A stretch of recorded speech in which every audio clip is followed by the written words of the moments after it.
Hello, this is Markabilly with The Art of Diesel. As you know, a few weeks ago I brought home a 17-year-old Turbodiesel that I bought in Florida, brought it back to Ohio, and this vehicle is kind of special. It's a 2005 E320 CDI. This is one of only 2 years where we could get an OM648 inline 6 in the United States, which is arguably the best Mercedes-Benz diesel engine ever built.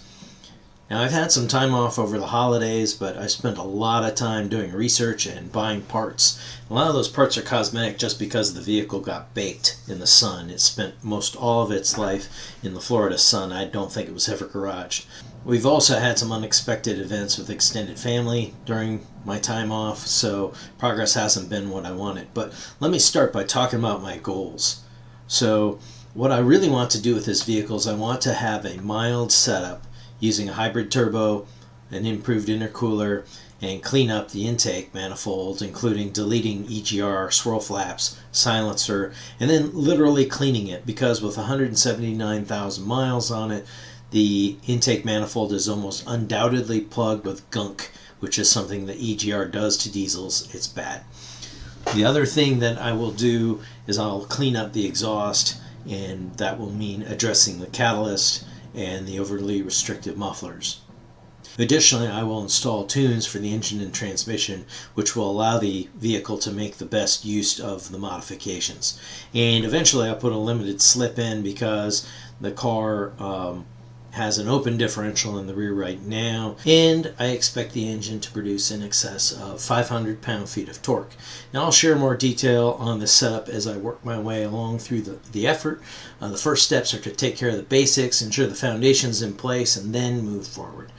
In today's video, you've already seen me torque checking the engine mounts, and this is done by simply putting the vehicle in drive, holding the brake, and pushing on the accelerator to see if the torque moves the engine around excessively. It looks like it's okay. I am actually going to be replacing a transmission mount because there are some vibrations I've noticed. And in today's video, let's take a look at the exhaust and the rear differential to understand what we've got here. Let's also do an oil change and replace thermostat. I've also taken some video related to changing the transmission fluid, but I've learned more since I got started on that, and I'm going to come back and cover that in more detail in a separate video. Okay, let's get started. By the way, one of the things I've noticed with this car that is worth pointing out right away, this has actually a pretty decent exhaust system on it without any modifications, just because it's got dual exhausts all the way from a Y pipe way up there, and I think this should flow plenty good, except I think these mufflers could be improved on. And what I probably will do is I'll probably cut these out and put in like an angled pipe here and drop like a turbo muffler in here, like a straight through or one with an offset. And I like the downturned pipes. It's understated. If this is going to be a sleeper, I don't want to be advertising too much what I've got going on under the hood. Anyhow, so let's take a look at this. From what I understand, it should be written on the case what the gear ratio is. What I believe, from what I've read, this will be the 210 millimeter ring gear setup, probably with a 2.47 gear ratio, given which car it's in. You know, for the diesel, you're trying to maximize fuel economy, which means minimizing engine RPM.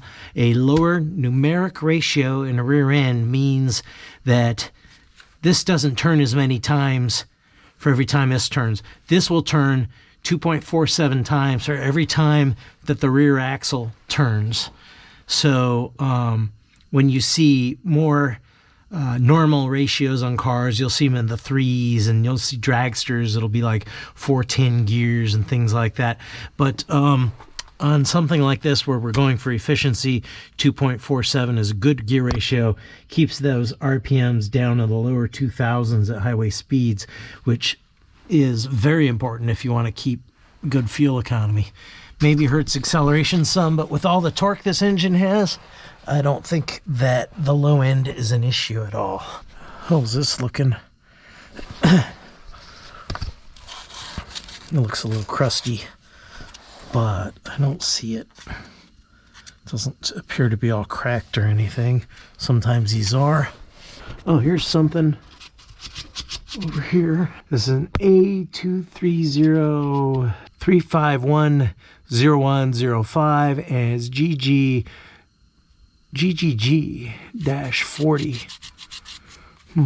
So I'll have to look that up. That might be it right here. It's a little different. Rather than the 2.47, this is the 2.65 gear ratio. Next, we move on to the oil change, and naturally, of course, I put a pan under there and remove the plug.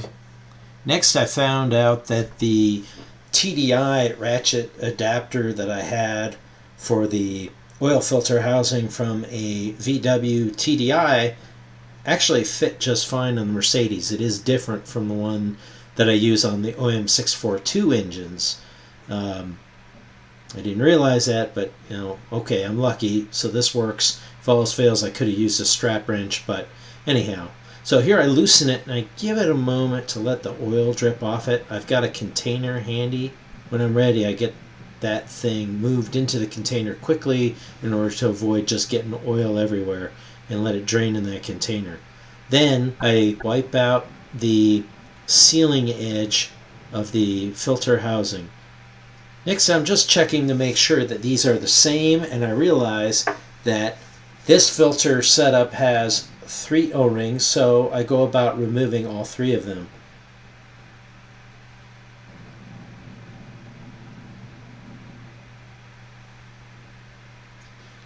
As I go to install them, first I wipe everything down again.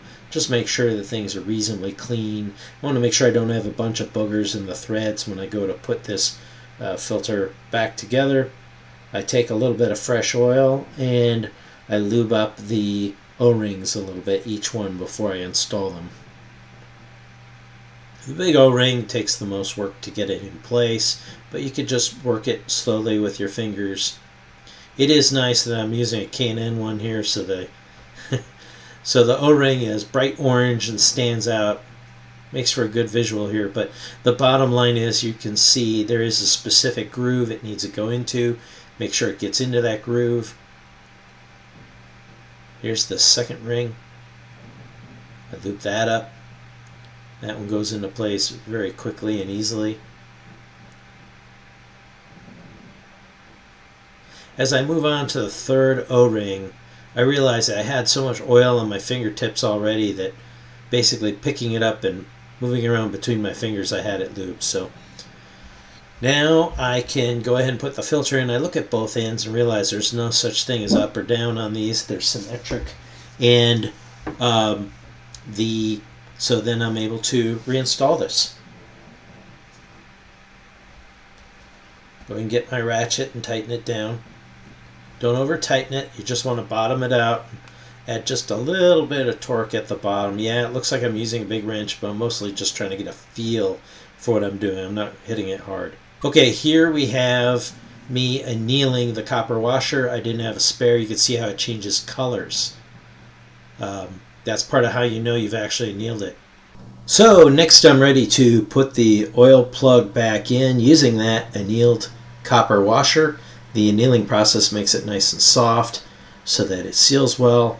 It would be better to use a new one, but annealing it is a good second best. Got to put a wrench on it, tighten it, don't over tighten it. Next I can put the oil in, and here I'm showing it at high speed, but it does take a long time to put oil into this engine because there's a restriction at the oil filler tube. Now you put a fair amount of oil in, and because there's no dipstick, you actually have to use the display in the car to check the oil level. And you start by going into the menu, going to the page that shows the temperature, and working your way in from there. So when you're in there, you'll find this engine oil level. You have to do it with the engine off, of course, but with the ignition on. And here it said add 2 liters, and it can only measure 2 liters low. So If you're more than 2 liters low, it'll still say 2 liters. So here you see it twice, even after I put some oil in. So I keep putting oil in and coming back. On this next go around, when I checked it, I started getting to a point where it could measure, and now it said 1.5 liters needed to be added. So this time I use a measuring cup because I need to be a little bit more careful with my measurement. Put in about what it's asking for. Check again, and it comes back and says it's okay. So I can now put the oil cap on. The oil change is complete. Next, I'm going to work on the thermostat. In order to remove that, it's built into a housing. The first step is to remove the hoses at the front. So the radiator hose, once I've loosened the clamps on both, the radiator hose comes off fairly easily if I grab it with channel locks and rotate it. It's a trick to bust hoses loose. Rotate them, then you can pull them off with your fingers. Of course, have something beneath ready to capture the coolant that will drain onto the ground. Then I did the same thing with the overflow hose. After that point, I'm ready to loosen up the 3 bolts that connect the thermostat housing to the engine's head.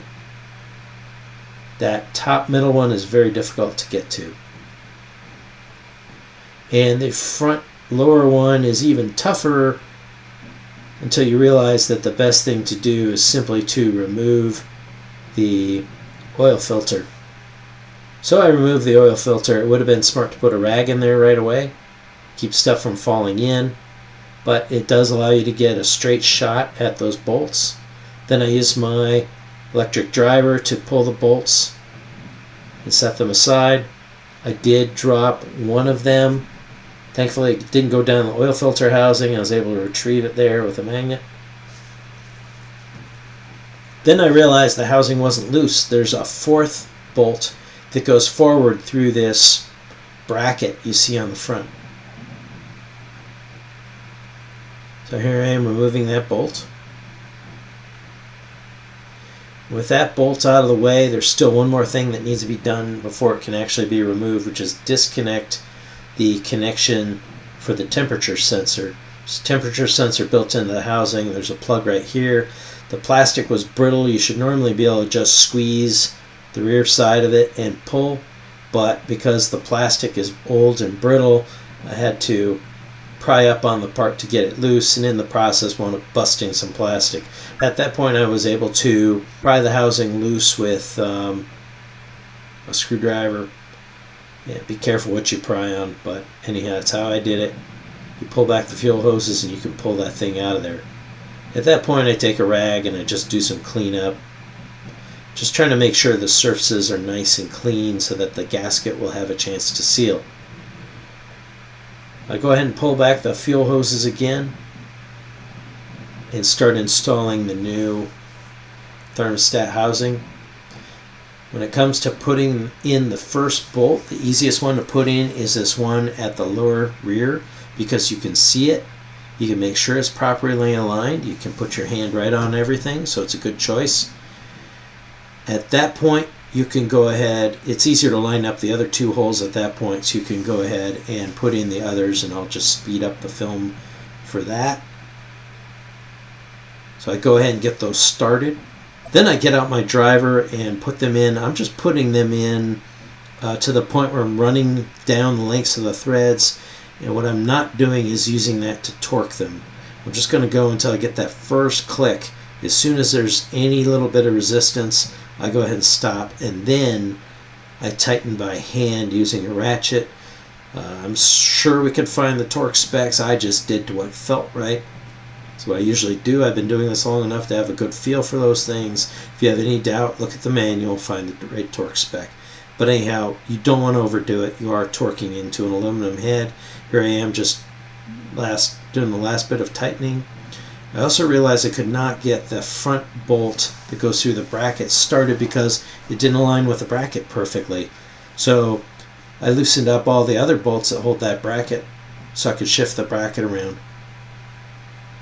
Once I did that, I was able to get the bolts started in the front, and then at that point I could tighten down that bolt as well as all the other bolts in that bracket.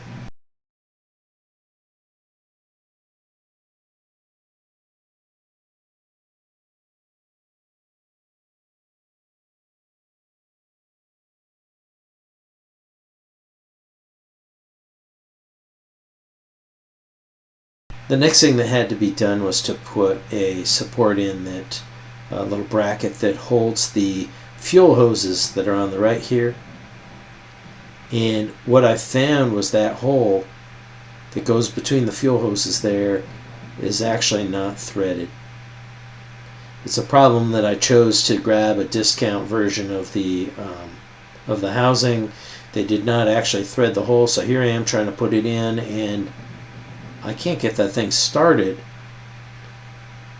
So I crane my head around and take a look at the hole, and oh well, son of a gun, that sucker is not threaded.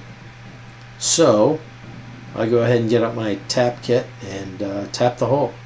Another good reason to make sure you've got a rag over that oil filter hole. You don't want any shavings going down inside the engine. So I went ahead and tapped the thing, and then I was able to install that bracket. At that point I could install the hoses, and I could also go ahead and put coolant back in the engine and start it up and look for leaks. So I did all that. That kind of summarizes what I was able to accomplish recently, and as I pick things back up, you'll see more from me in the near future. I'll start by showing you what I did with the transmission fluid. So that'll be my next video. So that wraps up what we were able to do recently. So be sure to come back again. Make sure you like, subscribe, comment, get involved in the discussion on whatever platform you're watching this on. And make sure you come check us out at our Substack, which is going to be the primary source where we're going to publish our information, which is artofdiesel.substack.com. Thank you.